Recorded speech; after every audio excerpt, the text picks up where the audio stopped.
Hello, good morning. ഈ കാടും പടലൊക്കെ കാണിക്കണം എന്താണെന്നല്ലേ, ദേ ആ കാണുന്ന മലയിൽ പോയിട്ട് വരാം നമുക്ക്. എന്തിനാണെന്നോ, അവിടെ കുറേ പൂച്ചപ്പഴം ഉണ്ടായിട്ടുണ്ട്.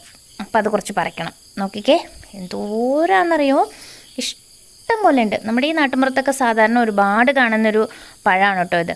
ഇപ്പോൾ ഒരുപാട് ഗാർഡനിങ് വീഡിയോയിലും അതുപോലെ നഴ്സറികളിലും ഒക്കെ ഇതിൻ്റെ തൈ വാങ്ങാൻ കിട്ടും. പക്ഷെ നമ്മുടെ ഇവിടെയൊക്കെ കാട്ടിലൊക്കെ ഇഷ്ടം പോലെ വളർന്നു വരുന്നൊരു ചെടിയാണ്. നമ്മൾ ആരും നടുന്നത് പോലുമല്ല കേട്ടോ. അപ്പോൾ ഞാൻ വീട്ടിൽ വന്നപ്പം ഇതിങ്ങനെ മലയിൽ ഉണ്ടായിട്ടുണ്ടെന്ന് കണ്ണം പറഞ്ഞു. എന്നാൽ പിന്നെ പോകാമെന്ന് പറഞ്ഞിട്ട് ഞാനും അവനും കൂടെ പോയതാണ്. കുറേ ഉണ്ടായിട്ടുണ്ട്. ഇത് കണ്ടോ, ഒരുപാട് ഇങ്ങനെ കൊലകൊലയായിട്ട് ഈ വെള്ളപ്പഴങ്ങളിങ്ങനെ നിൽക്കുന്ന കാണാൻ തന്നെ നല്ല ഭംഗിയാണ്. നമുക്ക് ചെടിയായിട്ട് ഇത് വീട്ടിൽ വളർത്താനും പറ്റും. ഇതാണ് കേട്ടോ ഈ പറഞ്ഞ പഴം. നമ്മൾ ഫ്ലഷ് മാത്രം കഴിക്കുക. എന്നിട്ട് കഴിച്ച് കഴിയുമ്പോൾ അതിൻ്റെ ഒരു സീഡ് ഉണ്ടാവും, കറുപ്പ് കളറ്.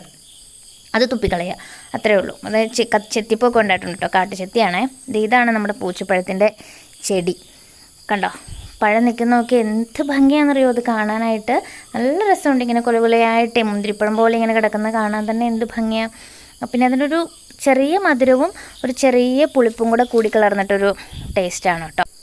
പാമ്പിനെ പേടിച്ചാണ് കേട്ടോ ഞങ്ങൾ വീഡിയോ എടുക്കണേ. കാരണം കരിയിലേക്ക് മൂടി കിടക്കുന്ന പറമ്പല്ലേ, പാമ്പുണ്ടെങ്കിൽ നമ്മൾ ശ്രദ്ധിക്കില്ലല്ലോ. അപ്പോൾ നോക്കിയപ്പോൾ ദേ അവിടെ ഒരു കുളം ചെത്തിപ്പഴം. ചെത്തിപ്പഴം കഴിച്ചിട്ടുണ്ടോ നിങ്ങൾ? നമ്മളെ കാട്ടുചെത്തിയാണേ. നമ്മൾ നട്ടു വളർത്തുന്ന ചെത്തി പോലെ തന്നെ കാട്ടിലുള്ള ചെത്തിയാണ്. അതിൻ്റെ പഴം ഇതുപോലെ കഴിക്കാം.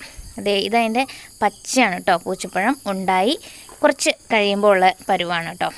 അത് ഒരു ചെടിയിൽ തന്നെ അത് പൂവിടുന്നുണ്ട്, അതിനകത്ത് ചെറുതുണ്ട്, മൂത്ത് വരുന്നതുണ്ട്, പഴുത്ത് പാകമായതുണ്ട്, അങ്ങനെ പല ടൈപ്പുണ്ട്.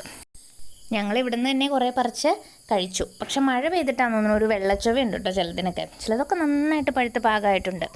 കണ്ടോ, നമ്മൾ പറിച്ചിട്ട് അതിൻ്റെ ആ വെള്ള ഭാഗം മാത്രം തിന്നിട്ട് അതിൻ്റെ കുരു തുപ്പിക്കളയുക. കുരു വീണ് ചിലപ്പോൾ മുളയ്ക്കുമായിരിക്കും. അതുകൊണ്ടാണല്ലോ ഇങ്ങനെ നിറയെ ഉണ്ടായി നിൽക്കുന്ന ഈ തരം ചെടികൾ. നമ്മൾ നട്ടു വളർത്തുന്നതല്ലല്ലോ. പിന്നെ ഇങ്ങനെയുള്ള ഈ പച്ചപ്പിലൂടെയൊക്കെ നടക്കാനൊക്കെ തന്നെയാണെങ്കിലും നല്ല രസമാണ് കേട്ടോ.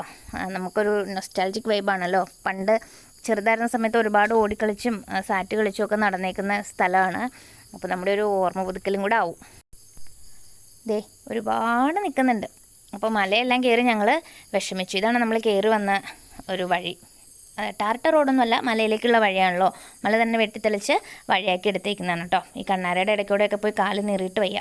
അപ്പോൾ അടുത്തൊരു വീഡിയോയിൽ വീണ്ടും കാണാം. ബൈ.